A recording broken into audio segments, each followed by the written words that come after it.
1 Samuel 17, long chapter here.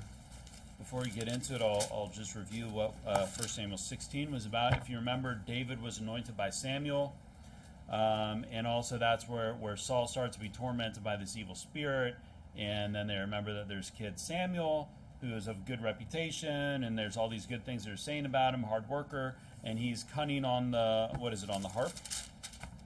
On the harp, and he basically, he can go in, now he's going to work with Saul, and whenever Saul's being tormented by this evil spirit, David's going to play the music, and then Saul's going to chill out and be able to go on about his business. In the beginning, we talked about not mourning when God is not mourning, because that's kind of what Samuel is doing. We talked about being terrified of the man of God sometimes. That if you remember, comest thou peaceably is what they were saying to Samuel when he came after he hacked Agag to pieces, right? And then he's going to come visit. And we also talked about sort of the power of music. Oftentimes in this world, it's used for negative, for Satan's using it. It's his device. But actually, when we sing hymns, it can lift our spirits. So it's a gift from God. We just need to make sure that we use it appropriately. And in this chapter, a very famous story of David defeating Goliath. So let's get into it. Before I do that, I'm going to pray. Heavenly Father, thank you for this opportunity to preach. Just pray that you fill me with your spirit and help me to deliver the message. In Jesus' name we pray. Amen. So we're there in verse number 1 of 1 Samuel 17. Now the Philistines gathered together their armies to battle and were battled together at Shoco, which belonged to Judah, and pitched between Shoco and Azekah in Ephes Dammim. And Saul and the men of Israel were gathered together and pitched by the valley of Elah. So they're basically like there's a valley in between the Philistines and Israel, and they're kind of, in array, organized militarily against each other. And the Philistines stood on a mountain on the one side, and Israel stood on a mountain on the other side, and there was a valley between them. And there went out a champion out of the camp of the Philistines named Goliath, or Gath, whose height was 6 cubits and a span. So you imagine this guy's just a great warrior. He's won many battles. Maybe even these competitions, like you see these things about like these knights and they're like battling and they do the jousting and all this. But obviously this is like, he's basically a mighty warrior. He's defeated many people. And 6 cubits, so cubit is about 18 inches. That's what we refer to as a cubit. So 6 cubits plus a span. My guess is it's like the span of a hand or something, hand's breadth type of thing. That's what I think of. Now it could be, it could be something else. It's about 10 feet tall. It's saying he's about 10 feet tall. This ceiling is probably about a little over 8, right? I can usually touch about 8 feet, so it's probably about 8.5 or so. So he's a lot taller than that. And he's a giant, all right? Not the Nephilim. Talked about this before. He's not 1,500 feet tall, or they say like 15,000 feet tall or something like that. I forget who I was listening to. Maybe Pastor Jones, and he's talking about people like digging up bones of like these 1,500 foot tall or 1,000 foot tall something people, and it's like, how do you know it's a bone? How do you dig it up? But anyways, he's 6 cubits in a span is Goliath of Gath, and he's huge. He had a helmet of brass upon his head, and he was armed with a coat of mail, and the weight of the coat was 5,000 shekels of brass, and brass is kind of like a golden color. So you can imagine it's sparkling in the light. He looks and brass is actually a very strong material. And I don't know how big this is, but it's heavy, and it's thick. And this guy's probably pretty jacked, right? He's like probably pretty strong. I mean, 10 feet tall, but he's strong also. And he had greaves of brass upon his legs. It's like shin guards, and a target of brass between his shoulders. So obviously that's not like hit me here. That's like a protective covering. And the staff of his spear was like a weaver's beam, and his spear's head weighed 600 shekels of iron, and one bearing a shield. So he's got like this crazy armor and weapon, and he actually has a guy, his job is to carry his shield in front of him, okay? So he's got like a little servant. I imagine he's probably pretty agile guy, and he basically, the Israel's terrified of this guy, okay? He's terrified. And he comes out, it'll say morning and evening, and basically it's like nobody can defeat him. There's nothing they can do, right? He's huge. Go to Mark 10. Keep a tab in there. And we know this. We know how this ends. Goliath dies, right? We read it. You know, sometimes our enemies, God's enemies, seem invincible. They seem unstoppable. Like there's nobody that can do anything. There's no way to defeat this guy. And what you'll find is that what does God end up using? He uses a young boy with a rock to defeat Goliath, right? So that's something we should keep in mind. Mark 10:27 says, "And Jesus, looking upon them, saith, With men it is impossible, but not with God, for with God all things are possible." So sometimes the challenges that we're going to see in our life and the opponents we're going to see, they're going to seem like Goliath we're fighting Goliath, and that there's no way we can win. But what we need to understand is that with God all things are possible. The problem is Israel's not with God. Okay? They don't have a good leader. Saul's not a righteous guy at this point. I mean, he's being tormented by this evil spirit. The Spirit of God's like departed from him, right? He didn't lose his salvation. But basically, God's basically taken his hand off him because Saul's just kept screwing up. So he's like, you're on your own. I found a new guy, David. Israel's not trusting in God. And you know, when you don't have God, all these things are going to seem like unstoppable, challenges, unstoppable opponents in your life. And that's basically what Goliath is to these people. And he's a savage warrior. I mean, no doubt about it. He's very formidable. And without God, it would be impossible to kill this guy. But the good thing is here comes David, the Spirit of the Lord's upon him. Verse number 8, "And he stood and cried unto the armies of Israel," talking about Goliath, "and said unto them, Why are ye come out to set your battle in array? Am not I a Philistine, and ye servants to Saul? Choose you a man for you, and let him come down to me." And you kind of wonder, why do they play by this rule? Who makes the rules? Who cares about you, Saul? Why don't we just send 40 guys just to take you out? But maybe it's kind of like there are some rules to warfare. I mean, it's not like there's no rules. Even when we go, they got the Geneva Convention or something like that, or I don't know what convention, or some rules of warfare where they say that you can't use, Full Metal Jacket out in war, or you can only use Full Metal Jacket. It's one of the two. I forget. It's only Full Metal Jacket. So how it just goes through and through. Full Metal Jacket in a bullet is basically it's covered in copper, so that it doesn't expand.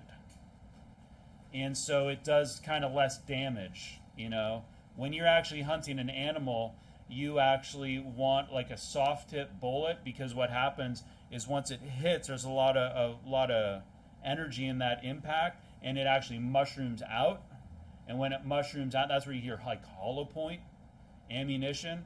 It actually expands, it mushrooms out, and then it actually does a lot of damage, because what it does is it actually slows down, and the body absorbs all that energy. Instead of if you shoot right through somebody and it goes out, all the energy is still in the bullet and doesn't do as much damage. Anyways, the point is that there's actually rules to warfare today, and there's rules probably to warfare back then, standard things that they did. And maybe this is hey, this is how we're going to do it, okay? Because honestly, I don't know why they didn't just send their whole army towards Goliath and all their best guys and just take him out and then deal with everybody else. But they don't. So it seems like there's probably some rules to warfare, is my guess. Verse number 10, "And the Philistines said, I defy the armies of Israel this day. Give me a man that we may fight together. When Saul and all Israel heard those words of the Philistine, they were dismayed and greatly afraid." So I'll read a couple verses. Go to Deuteronomy 7. Luke 22:63 says, "And the men that held Jesus mocked him and smote him." Acts 2:13, "Others mocking said, These men are full of new wine." That's in the day of Pentecost. Galatians 6:7, "Be not deceived." I'll read that one later. So here's the thing. God's enemies are going to try to mock us and make fun of us. And that's what Goliath is trying to do to the people of Israel, right? Israel's still God's people, God's nation. He cares about them. He's set a king over them. But, they're not that righteous, but he's still using this people to basically proclaim his name in the future. And God's enemy, Goliath, represents the enemy, right? He's discouraging, he's mocking, he's trying to defeat them mentally. And that's how a lot of people do things. The world's trying to mentally just discourage all the Christians, we have no chance of doing anything. But that's what God's enemies do. The first verse I read there is when they're mocking Jesus and they're making fun of him. The next verse is when they're mocking Peter and the apostles on the day of Pentecost, and they're making fun of, oh, you guys are just drunk, you know. Well, they were speaking in foreign languages, like miraculously. They're not drunk. But here's the thing: is Galatians 6:7 says, "Be not deceived; God is not mocked. For whatsoever a man soweth, that shall he also reap." You know, God hears all these mockings and things like that. God's not mocked. God just gets angry at these wicked people. So, you know, Goliath is mocking, and God's not just like, oh man, like, why's he got to be so mean to me? You know, he's going to get his. He's not mocked. He's angry. You know, because whatever that guy does, whatever he sows, he's going to reap. He wants to mock the living God. Well, he's going to get his, and that's what's going to happen to Goliath here. But you know what happens is that he comes and he's very scary, he's very intimidating, and he's mocking. And what happens? All of Israel and Saul, they're all just really discouraged and they're afraid. They're terrified. Why? Because no one wants to fight Goliath. And that's basically where they're at. Someone has to go out and fight Goliath, and they're just waiting. We'll see, they're waiting like 40 days. Deuteronomy 7:21 says, "Thou shalt not be affrighted at them, for the Lord thy God is among you, a mighty God and terrible." Now, terrible doesn't mean like he's a terrible person. It means he's like full of terror. You know, he can terrorize people. You know, you think about all the people in the Old Testament that God terrorized. You know, God can do lots of things when he pours out his wrath and he's angry at people and when people are wicked. And the reality is that Israel, they basically forgot God. They were not serving God. And they feel like they're all on their own, and it's just man. And now it's just like man. To them, it's man's battle, right? They're Israel, they're God's people, but it's just man's battle. They have no hope, you know, no hope of deliverance. They're weak compared to Goliath, and there's nothing that they can do. And I think a lot of people, that's how they live their life, right? They're basically surrounded by Goliaths. Because they don't have God. So everything is against them. You know, the WF, what's his Klaus guy? Klaus guy's whatever, it's from Schwartz, what? Schwab? Klaus Schwab? Charles Cotton Swab? Yeah. That guy, he's gonna take us over, you know, because the Great Reset and whatever it is, and they're gonna take all of us and make us slaves. It's like, okay. Yeah, Goliath can come, but, you know, if we have God, we don't really need to worry about those things. Right. Yeah. We'll be okay. You just worry about serving God and preaching the gospel, you know. We're getting all these young people saved, these 12-year-olds and 14-year-olds and 18-year-olds. They're going to grow up, and they're going to be like, no, Mr. Cotton Swab, we're not going to let you do that to us.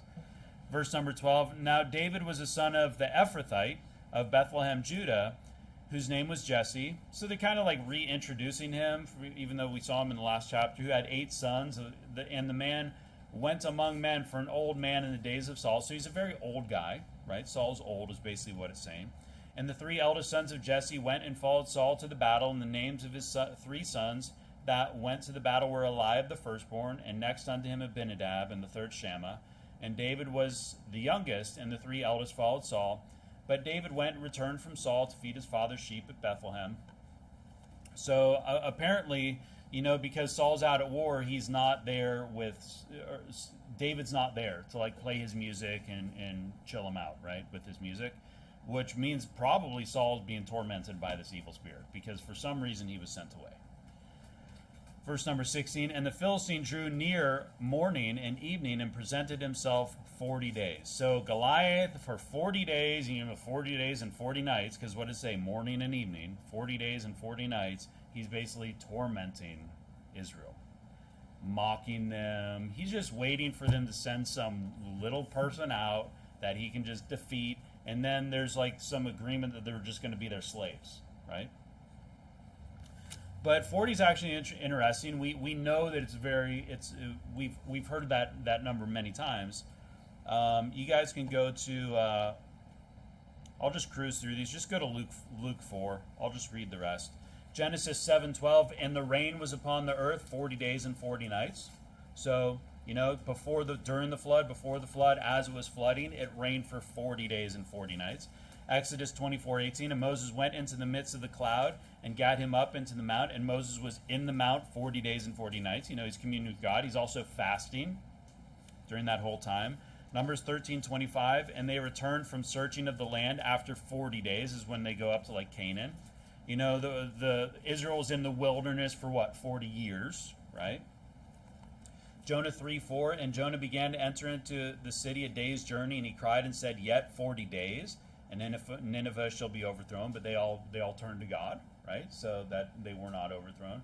And Luke 4:2, being 40 days tempted of the devil, this is Jesus Christ in the wilderness, and in those days he did eat nothing, and when they were ended, he afterward hungered. So you see, it's kind of like 40 represents testing, trial, things like that, hardship, some challenging period.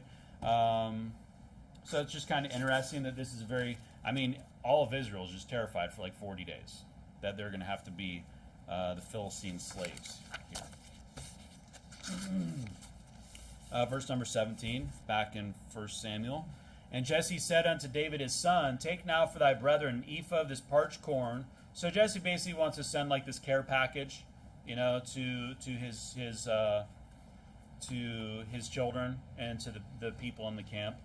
Take this parched corn and these 10 loaves, and run to the camp of thy brethren, and carry these 10 cheeses unto the captain of their 1,000, and look how thy brethren fare, and take their pledge. So he's concerned about them, he's sending them some stuff. Now Saul and they and all the men of Israel were in the valley of Elah, fighting with the Philistines. So it kind of sounds like there's like these little skirmishes, not a skirmish, but a skirmish. I kept getting those words mixed up when I was looking into this yesterday.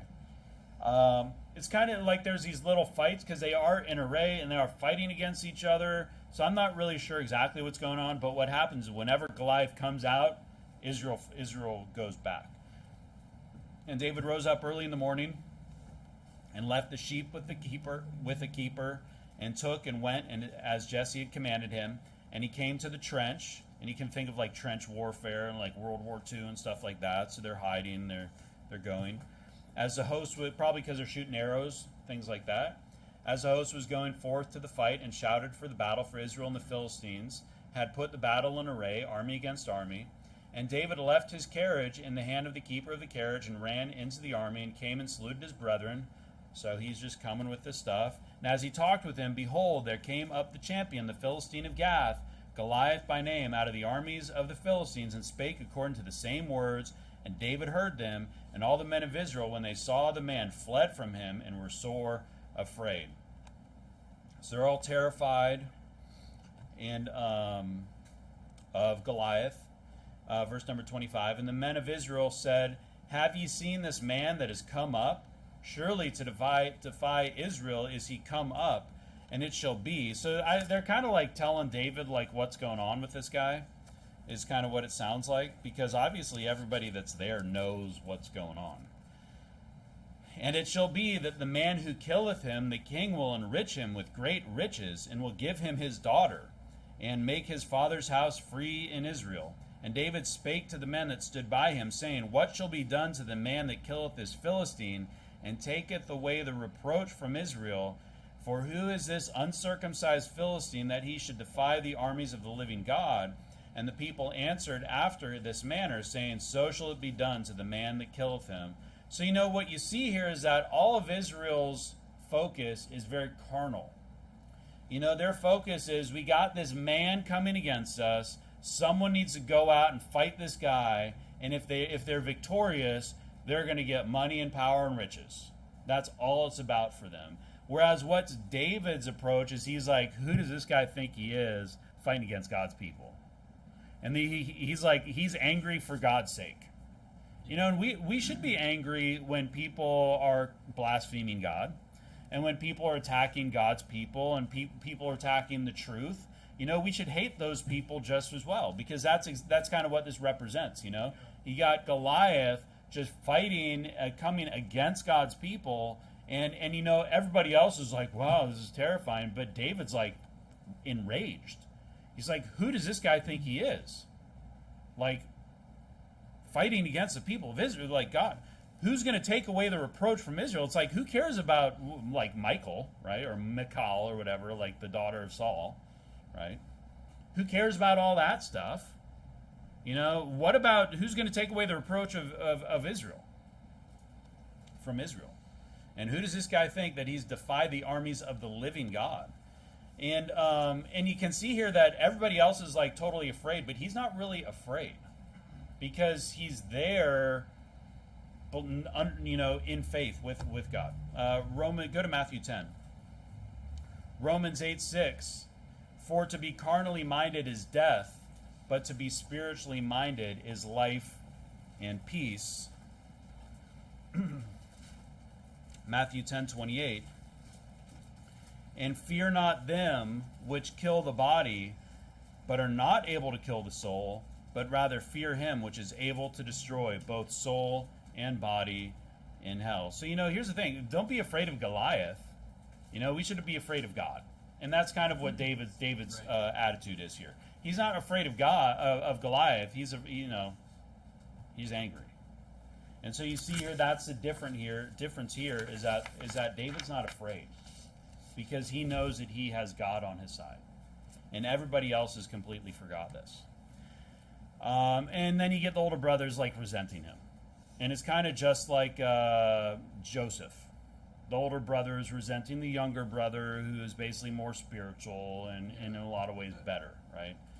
Verse number 28, and Eliab, his eldest brother, heard when he spake unto the men, and Eliab's anger was kindled against David, and he said, why camest thou down hither? And with whom hast thou left those few sheep in the wilderness? He's like belittling David as just like this little shepherd.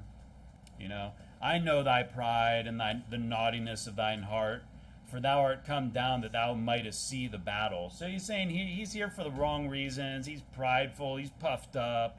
He's just like, he's basically just like kind of railing against his brother because he's just making up these things. Because his Eliab, his brother, thinks he wants his own glory. David's not saying these things because he wants to be perceived as tough or strong, or savage warrior or anything. He's saying these things because, he's angry for what's being done to his God. David really wants to bring God glory in all of this.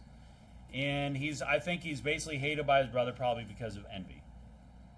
Just like with Joseph, when he dreamed these dreams, and then his brothers hate him because he was more beloved, because he was a better son, basically, And sometimes people are going to hate us because, we're more righteous, or they're out of envy and things like that. Don't take it personally. It's just the way it is. Older people, siblings can resent younger people for no reason, And if you think about it, like if you think about maybe even though Jesus was the older sibling, maybe his siblings kind of resented him at some points for being goody two-shoes because he never sinned once in his life. He's always right about everything, and you can imagine maybe some of Jesus' siblings were not perfect because they're not God manifest in the flesh, and so maybe they kind of resented him in a way too, because you see a couple examples here of Joseph being hated by his brethren, David being hated by his brethren, and they're kind of pictures of Jesus Christ. And it wouldn't be too far-fetched to think that Joseph or Jesus Christ's siblings probably resented him and hated him for some reason, because you don't see all his brothers and all his sisters following after him, right, in the Bible. You see like James and his mom there in the end.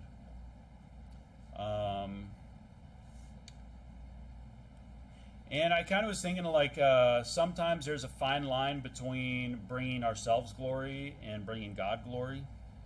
Sometimes, like you want to get up and you want to preach against the homos and against the fags, which it needs to be preached, We all know where the homos stand. But, some guys are going to get up and they just want to say that sermon that's going to get the YouTube channel shut down. I don't think that's happening here. You know what I mean? But it's kind of like they want to put that medal on their shirt, like, yeah, I got a YouTube channel shut down. I got the hate mail. I got the persecution. I had to evacuate my country because they were persecuting me. I had to move somewhere else. And it's like, okay, are you really doing it because it's really for God's glory, or are you doing it because you want to be that guy? You know what I mean? You want to be the one. So we just have to be careful that our attitude is really right and our focus is really right when we're doing things, that we're really doing things and preaching things and saying things to glorify God and not to lift ourselves up and to do it for ourselves. But David is doing things for the right reason here. He's just angry at the Philistines and angry at Goliath for basically attacking and threatening his country. 29, and David said, "What have I done now? Is there not a cause?" He's basically calling him out. He's saying, "Hey, Eliab, what are you even talking? I did nothing. And he turned from him toward another, and then he just kind of goes away. It's kind of like when the Bible tells you to turn the other cheek. Someone smites you on the cheek, you just turn the other cheek. It's kind of like, yeah, whatever, buddy. It's like you're out soul winning and someone says something, you just walk away, just get away. I heard this one thing that's probably like this old joke or something like that. This guy told it to me at work. He said, "Oh, I used to know this Golden Glove boxer, and they went out, and he was a Christian. He goes out and he's insulted by somebody, and they get into this thing, and the guy hits him in the face." And then he's like, "Oh, okay," and he turns the other cheek, and the guy hits him again, and the Bible doesn't say what to do the second time, so he just leveled him. He knocked him out. It doesn't say what happens when he hits the other cheek, and actually it is true. I mean, if you turn the other cheek and you're trying to walk away and someone does something, maybe that would be a time when you rebuke them sharply, okay? But basically, sometimes you just walk away. That's kind of what David's doing. He's not going to get in a tussle with his brother. He's not going to say, he's just like, "Hey, what did I do? And then he walks away. And when the words were heard which David spake, they rehearsed them before Saul, and he sent for them. Because he's basically talking about how angry he is about what this Philistine is doing. Because here's the thing. Everybody else is terrified, and David is clearly not terrified. David's angry. And there's a big difference when you got a whole army of all these terrified people and you got this young guy who's actually not afraid, and it's like this guy's actually willing to go out and fight. He's actually not afraid of doing something. And God needs a lot of people, and it doesn't matter how big or how small you are, that just aren't afraid. Thank God we have a lot of people like that in this church. But, we need to not be afraid, even if we're up against Goliath and up against wickedness and all these things, that we're not going to be afraid and that we're going to just trust in God. Verse number 32, and David said to Saul, "Let no man's heart fail because of him. Thy servant will go and fight with this Philistine." So David's like, "I'll go and fight. Send me." And Saul said to David, "Thou art not able to go against this Philistine to fight with him, for thou art but a youth, and he a man of war from his youth." And David said unto Saul, "Thy servant kept his father's sheep, and there came a lion and a bear, and took a lamb out of the flock. And I went out after him, and smote him, and delivered it out of his mouth. And when he arose against me, I caught him by the beard, and smote him, and slew him. Thy servant slew both the lion and the bear. And this uncircumcised Philistine shall be as one of them, seeing he hath defied the armies of the living God." So basically he's telling this story about how he defeated a lion and a bear, which are pretty savage animals. I'm not sure what kind of a lion necessarily it is, or they don't have the same bears that we have here, but a bear and a lion, like a giant cat and a bear, and he actually fought them. So he's a pretty strong guy. He was actually referred to as a mighty man of war, I think, in the previous chapter. So he can handle himself, and he's not afraid. Because here's the thing, the most dangerous thing is fear.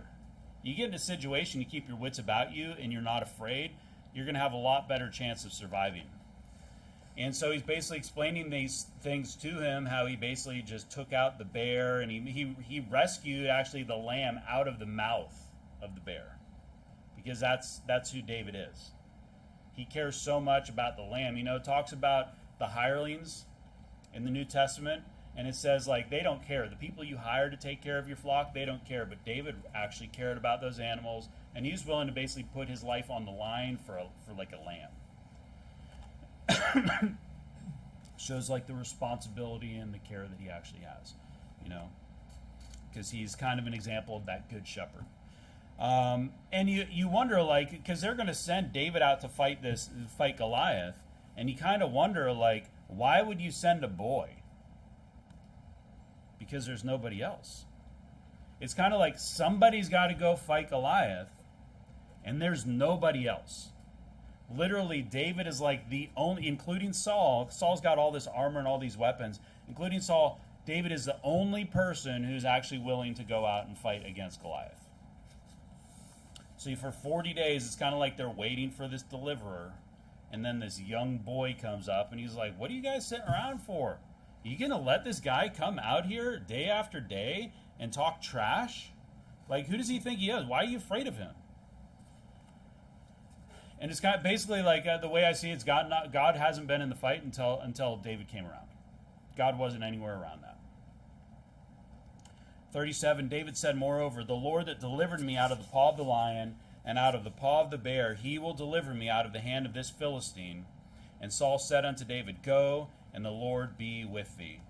You know, here's the thing. All God needs is a fearless man or woman or child. That's all he needs. Someone who's not going to be afraid and discouraged and is just going to go out in faith to do whatever needs to be done. You know, that's what he's waiting for. He's waiting for people like that. You know, waiting for people that aren't going to be scared or intimidated and just willing to go out and do what needs to get done. And that's who David is. He's that guy. Verse number 38, and Saul armed David with his armor, and he put an helmet of brass upon his head. Also he armed him with a coat of mail. It's like chain mail. And David girded his sword upon his armor, and he essayed to go. So it's like basically he puts on all this armor, but and he tries to go out. Essayed means like I guess he did not go out, but he was about to go out, and then he's like, nah, I can't go out like this with all this armor. Very fine armor, very good weapon. I'm sure it's Saul's. Why? Because he had not proved it. And David said unto Saul, I cannot go with these, for I have not proved them. And David put them off him. You know, it would have been more damaging to David to go out with all this armor and these weapons that were very good, but that he hadn't proved and he hasn't used and wasn't comfortable with, right? You know, the tools that he had weren't proven. It's kind of like the Bible, right? Great example. We would look here, like, why do we use a King James Bible? Because it's proven. Because we've been using this thing this has been used for over 400 years now. And people have been getting saved out of the King James Bible. You know, sermons have been preached. Lives have been changed out of the King James Bible. We don't need anything else. You know, why don't you read the ESV? It hasn't been proven. What are you proving with the ESV? You're proving that churches can get worse. And people can get farther away from God. That's the proof there. The New Living Translation, have you proved that it's easier for people to be spiritual? No. You proved that it's easier for people to just go farther and farther away from who the true God is. You know, same with running services here. You know, what do? We're not looking for new things. We're not looking for new ways of bringing people into this church. You know, we're not looking for new ways of making people interested and getting kids involved. We don't need those things. We're just going to use the old proven ways. As far as we know. We don't know what was going on in like the New Testament times necessarily, but the things in recent times that have been working in churches, that's what we do. You know, some people are going to look for all the, like Pastor Thompson was preaching today about all the kids programs and all these things. What happened to all the churches that have all the kids programs? The kids go by the wayside. That's what happens. So you know what happens in a church that's family integrated, like it used to be? Well, they're going to get more spiritual. They're going to grow up and they're going to, hopefully, you know, God willing, they're going to stay in church. Same with soul winning. Even old IFB churches or, you know, your traditional IFB church, you know, they're trying to change soul winning. And does it work when you just leave a door hanger? I don't think so. You know what works is when people actually knock the door and preach the gospel. So, you know, we're not going to try all these new things that look really nice. You know, really nice tracks and really nice tools and things like that. We're not going to use those. We're going to use the old proven things. They might look good, they might sound good, but they're actually going to hold us back. You know, because what happens is churches will spend so much time and effort on these other ministries, you know, like all this other stuff, and it actually holds them back from doing what's really important. You know, these new methods lead to churches full of unsaved people. So David's not going to go out because he's like, you know what, I didn't use these things when I killed that bear, or when I killed that lion. I didn't have this armor. I didn't have this sword. What did he have? He probably maybe had a little knife. I don't know. It doesn't really say. He probably had his sling, which is what he's going to use against Goliath. Or his staff, it says here in the next verse, verse number 40. And he took his staff in his hand and chose him 5 smooth stones out of the brook and put them in a shepherd's bag which he had, even in a scrip. And his sling was in his hand, and he drew near to the Philistine. So basically, he's going out against Goliath the same way he came to the camp. He came with like the loaves and the cheeses and things like that. He gets off the carriage, and he's not there to fight. You know what I mean? He's there just to deliver his care package, and that's how he's going to go out against Goliath. So pretty bold kid, right? I mean, no wonder he's such a great man in the Bible. Let's go to 2 Samuel 21. And it's interesting, we'll just look at this passage here talking about the 5 smooth stones. So I imagine that these are kind of like round and flat. It's usually what a river stone is, right? Kind of those flat, round ones. Maybe it's just I don't think it's just like a round rock, because I don't know, for me, going into streams and stuff, usually they're kind of flat because the water runs over them.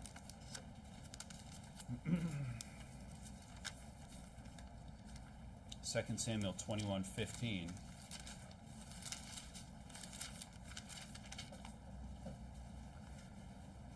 Moreover, the Philistines had yet war again with Israel, and David went down, and his servants with him, and fought against the Philistines, and David waxed faint, and Ishbi-Benob, who was of the sons of the giant, so this is one of the sons of Goliath, the weight of whose spear weighed 300 shekels of brass in weight, he being girded with the new sword, thought to have slain David, but Abishai, the son of Zeruiah, succored him, and smote the Philistine, and killed him. So he got his son put to death, one of his sons, Ishbi-Benob, smote the Philistine and killed him. And then the men of David swear unto him, saying, Thou shalt go no more out with us to battle, but that thou quench not the light of Israel. And it came to pass after this that there was again a battle with the Philistines at Gob. Then Sibbecai the Hushathite slew Saph, second son, which was of the sons of the giant. And there was again a battle in Gob with the Philistines, where Elhanan, the son of Jair-Oregim, a Bethlehemite, slew the brother of Goliath, the Gittite. That's a third one that dies. The staff of whose spear was like a weaver's beam. And there was yet a battle in Gath, where was a man of great stature, that had on every hand 6 fingers, and on every foot 6 toes, 24 in number. He's just like one of these cats that you see that has like all these toes and stuff. And he also was born to the giant. And when he defied Israel, Jonathan, the son of Shimea, the brother of David, slew him. These 4 were born to the giant in Gath, and fell by the hand of David, and by the hand of his servants. So you can kind of see that those 5 stones represent like the 5 giants that would be killed, right? Kind of reminded me, I think it's, is it 2 Kings 3? Let me see here. Maybe it's 2 Chronicles. I pulled it up as we were waiting. 2 Kings 13. 2 Kings 13.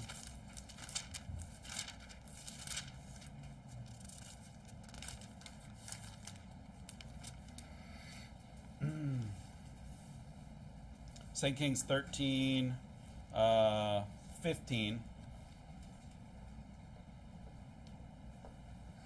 And Elisha said unto him, Take bow and arrows. And he took unto him bow and arrows. And he said to the king of Israel, Put thine hand upon the bow. And he put his hand upon it. And Elisha put his hands upon the king's hands. And he said, Open the window eastward. And he opened it. Then Elisha said, Shoot. And he shot. And he said, The arrow of the Lord's deliverance, and the arrow of deliverance from Syria. For thou shalt smite the Syrians in Aphek, till thou have consumed them. And he said, Take the arrows, and he took them. And he said unto the king of Israel, Smite upon the ground. And he smote thrice, and stayed. And the man of God was wroth with him, and said, Thou shouldest have smitten 5 or 6 times. Then hadst thou smitten Syria, till thou hadst consumed it. Whereas now thou shalt smite Syria but twice. It's like you should have taken... David took 5 stones. He's saying, hey, king, you should have smote the ground. And it's kind of this weird thing. It's like just hit the ground with these arrows, right? And he's like angry at him because he only did it like 3 times. I mean, how many times would you do it? I mean, I guess if God asks you to do something, just, have 5. It's good to have more than you need. But it's kind of like that. If he had done it 5 times, like David had the 5 stones, Syria would have been totally defeated. And so what you see here is he takes these 5 stones and he actually totally defeats, as far as we know, Goliath and his sons. And it's kind of interesting there. So, hey, go out and battle, be extra prepared. It's not like he needed those 5, but it's representative of what would happen. It's good to have a little bit more than you need when you go out and you fight things like this. So he's going to go out there. He's going out there with these 5 stones. And the Philistine, verse number 41, came on and drew near unto David, and the man that bare the shield went before him. And when the Philistine looked about and saw David, he's waiting for 40 days for someone of Israel to come out and fight against him. He disdained him, so he's looking down at David, for he was but a youth and ruddy and of a fair countenance. It's just like this good-looking young man. He's been out in the field, he's running around. He's not like a war-hardened soldier. It's not like they brought in like Israeli Hulk, Israeli Hulk to fight against Goliath or something like that. It's just like some kid. And we can't, again, we saw this before, don't judge a book by its cover. We should not, but so Goliath's failure was that he was judging David based on who he was, not realizing that he had the Lord on his side. We should not have that opinion either. That we're all judging people. I was going to go here, but the Apostle Paul wasn't very much to look at either. People would be like, "Who's this guy think he is? He's probably bald." They always draw him like bald. And he's beaten so much. He probably didn't walk very well. He was probably, had a lot of scars. Probably wasn't the greatest guy to look upon. But man, that guy had a lot of wisdom. And he even talks here. He's like in 1 Corinthians 2. He said, "For I determined not to know anything among you save Jesus Christ and him crucified. And I was with you in weakness and in fear and in much trembling. And my speech and my preaching was what? Not with enticing words of wisdom." So he doesn't preach like John MacArthur, but in demonstration of the Spirit and of power, that your faith should not stand in the wisdom of men, but in the power of God. Now, when we hear Paul preaching his words, we're like blown away, right? It's very powerful. But I mean, he wasn't necessarily like, he's saying like, I'm not the greatest, but the wisdom that he came with was so powerful, and the knowledge that he had. So we shouldn't underestimate people. Sometimes people are being overestimated too. Verse number 43 in 1 Samuel 17. "And the Philistines said unto David, Am I a dog that thou comest to me with staves?" And I just thought that this was really funny, because, here's the thing. Dogs are the same today as they were back then. It's like things never change. Even dogs back in the Old Testament, they still like to fetch sticks. I just think that that's like a funny observation, Goliath is like, come on, man, what are you bringing me? You bringing this stick? Like, because David had like this staff. He's like, what are we going to do? You going to play you fetch with me like a dog? "And the Philistine cursed David by his gods. And the Philistine said to David, Come to me, and I will give thy flesh unto the fowls of the air and to the beasts of the field." And so he's like trying to intimidate David. He's trying to scare David. But David, I mean, we know that he's focused. He's got this laser beam focus. And obviously what he says doesn't come true. And David's going to speak back to him. Some pretty, I wonder what Goliath was thinking when he heard like this young man talk. And he's like, and David's like no fear in his voice, and just like anger, like righteous anger, because here's Goliath, and he's like, what are we gonna play fetch? What am I, a dog to you? Come on, And then he curses him, just like these people out soul winning, they just like curse at us, and like these people we were meeting yesterday, and they're just saying all this dumb stuff, like they're just like mocking and joking and thinking it's like it's life or death, man. You're gonna burn in hell. This is some pretty serious stuff, and you just want to joke. You just think that you're like cool because you're being like funny when people come and want to save you from hellfire. And so David comes out and he says, Then said David to the Philistine, Thou comest to me with a sword and with a spear and with a shield, but I come to thee in the name of the Lord of hosts, the God of the armies of Israel, whom thou hast defiled. This day will the Lord deliver thee into mine hand, and I will smite thee, and take thine head from thee. And I will give the carcasses of the host of the Philistines this day unto the fowls of the air, and to the wild beasts of the earth, that all the earth may know that there is a God in Israel. And all this assembly shall know that the Lord saveth not with sword and spear, for the battle is the Lord's, and he will give you into our hands. And it came to pass, and you can see here that he's going out just to glorify God. And he's not thinking about, oh, I'm gonna get Saul's daughter, and I'm gonna get my family's gonna be free. He's like, I'm doing this for the Lord. And all these people here that have been living in fear for 40 days, they're going to realize that there's a God in Israel. All right? And that he's on their side. As long as they're on his side. And it came to pass when the Philistine arose and came and drew nigh to meet David, that David hastened. That means like he speeds up. So the Philistine, it's like he's sitting down in a chair. He's got his staff, and he's like, oh, what's going on here? He's like, better get up. He arose and came, and he's coming, and he's probably walking slow. He comes meet David, and David is like he's running. Yeah. And ran toward the army to meet the Philistine in zero fear. And David put his hand in his bag, and he takes out a little rock, a stone, and slang it, and smote the Philistine in his forehead. There's no delay.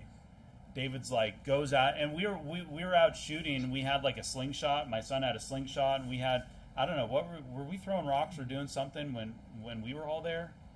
I don't know, but my son had a slingshot. Yeah. Yeah. But we remember when we were trying to hit things with a slingshot. Man, it was difficult. Yeah. Man, it's really tough, and they're going off like this. David was really skilled with that sling, and he throws a sling, and it just, bam, the rock goes right in Goliath's forehead, and he just falls forward. Boom. 10-foot tall guy just face plant with a rock right in his forehead. And then of all the places, there's no room in his armor. That's the only weak spot, basically. So he goes out, he's doing this, he's doing this for not carnal reasons, but spiritual reasons, because he loves the Lord. Goliath just falls down flat on his face. I'm not sure if he's dead at this point. I think he's actually not really dead. We'll read on. I mean, maybe you think otherwise. Well, it's not a big deal. So David prevailed over the Philistine with the sling and with the stone, and smote the Philistine and slew him, but there was no sword in the hand of David, because remember, he didn't bring one. Therefore David ran and stood upon the Philistine and took his sword and drew it out of the sheath thereof and slew him. So this is when he slays him. Yeah, thank you. When he slays him and cut off his head therewith, and when the Philistines saw their champion was dead, they fled. So this is they're totally defeated, and you can imagine the shock and amazement on Israel from Israel. When this young kid goes out there and all of a sudden he's hacking Goliath's head off with his own sword. He's using Goliath's own sword to kill him. How embarrassing, how embarrassing is that? What a shame. And they're waiting there 40 days, and David just in minutes. All it takes is for someone that's just filled with the Spirit to just go out and do something. Yeah. You can sit around, and you don't have God on your side. You can sit around for day after day, year after year, and nothing's ever going to change. Nothing's ever going to happen. You're going to have the same problems in your life. And you actually have the Lord on your side, and things can be dealt with like that. Yeah. This is talking about prayers and miracles. There can be things that are just impossible. Things that you're dealing with, and it's just there's no way out. There's no way. But when God's actually on your side and you're praying unto the Lord, things can be resolved like that. And I mean, it's probably been many people in this room where you're dealing with something, whether it's some financial issue or a health issue or a relationship issue or some kind of issue, and work or all kind of whatever issues people have, and you're dealing with something. And you pray, and then it's just something that you thought was impossible just resolved, and then you forget about it, and then you do stupid things again but you should remember those things, just all these things. Hopefully Israel remembers this day when they were sitting around in fear for 40 days. And then all of a sudden this young kid goes out and he's actually declaring the name of the Lord, and he actually just went out with a tiny little rock. You know, like Jesus is a rock. You know, he delivered him with the rock. Jesus is a rock. You know, he goes out and this young kid, you know, just delivers Israel from the Philistines. Like they were under threat of being in bondage. Is potentially what was going to happen. Becoming slaves again to the Philistines. But all it took was one person just filled with the Spirit against a whole army. And the men of Israel and of Judah arose and shouted, verse number 52, and pursued the Philistines until thou come to the valley, and the gates of Ekron, and the wounded of the Philistines fell down by the way of Shearam, even unto Gath and unto Ekron. And so, you know, now the tide has completely changed. So now Israel's bold, they're confident, you know, the Philistines are just totally in fear because they realize that this is a miracle. You know, they realize, like, what is going on here? You know, they've heard stories. They've heard all the things that happened to Israel. You know, they know about this God of Israel, and then they see this happen, and they're just like losing their mind. And so then Israel goes after him. And the children of Israel turned from chasing after the Philistines, and they spoiled their tents. And David took the head of the Philistine and brought it to Jerusalem, but he put his armor in his tent. So he takes the armor, he takes the armor of Goliath, and he's walking around like with his head of the Philistine. I wonder how big his head must have been. Pretty big, right? He's like holding it by the hair. He's just like walking around with it. Like, that's brutal, you know. Verse number 55, and when Saul saw David go forth against the Philistine, he said unto Abner, the captain of the host, Abner, whose son is this youth? Which is kind of interesting because, you know, he was Saul's armor bearer, if you remember that.